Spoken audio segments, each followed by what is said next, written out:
All right, everyone, 25th November here. Wow, what a move we have had on gold here. Look at this. This was basically, I don't know where I read this news, but it was like maybe China or someone or wherever, they discovered 1,000 tons of gold. So whenever there's an oversupply of something, price for that thing goes down.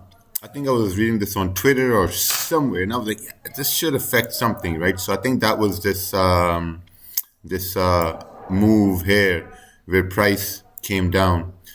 So anyway, let's take a look at this chart over here. Now, obviously, market is always correct. It's not wrong. Let's take a look on the daily over here.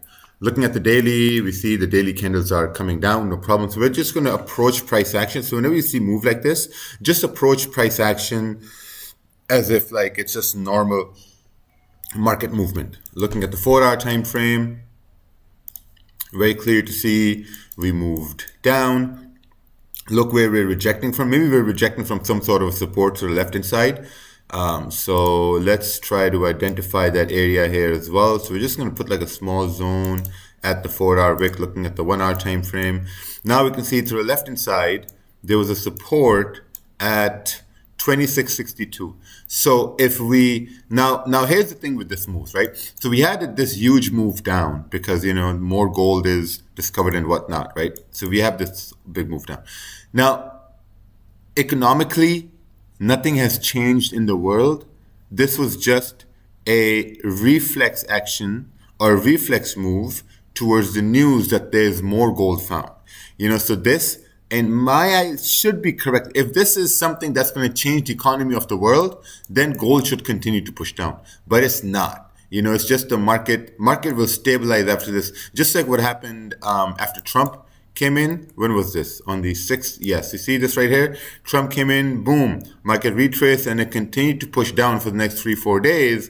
But then essentially, we corrected this whole move because the market saw Trump coming in as like an impulse move. So market moved down. And then when they realized that, okay, he's not going to be in till January, mid-January, dates like that. So market retraced all the way up. So this is going to be somewhat kind of like the same.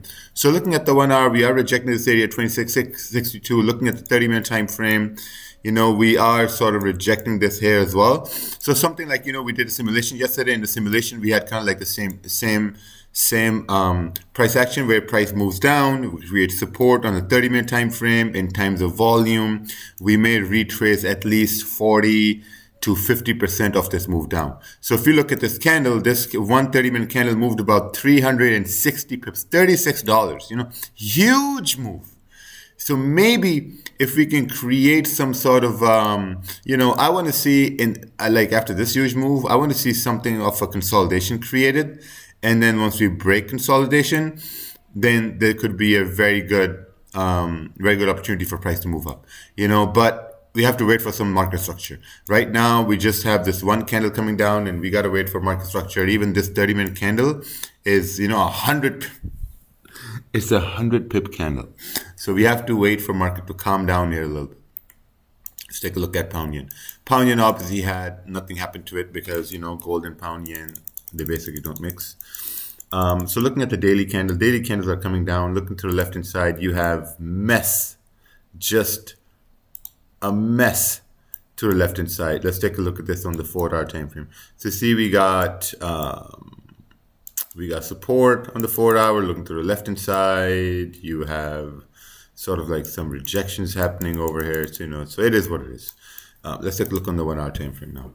Looking at the 1-hour time frame, what's very clear is that there is a support established on the 1 hour. There's also a support right here around 193,600, and there's also a resistance up over here. There we go. That's all we got right over here.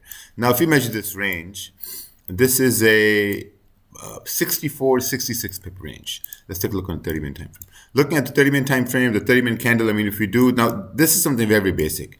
If the 30-minute candle can close bullish, strong bullish, look at the body is bigger than the previous one, there's a high probability for the next candle to continue to push up. You have clean range here to the left-hand side on pound yen.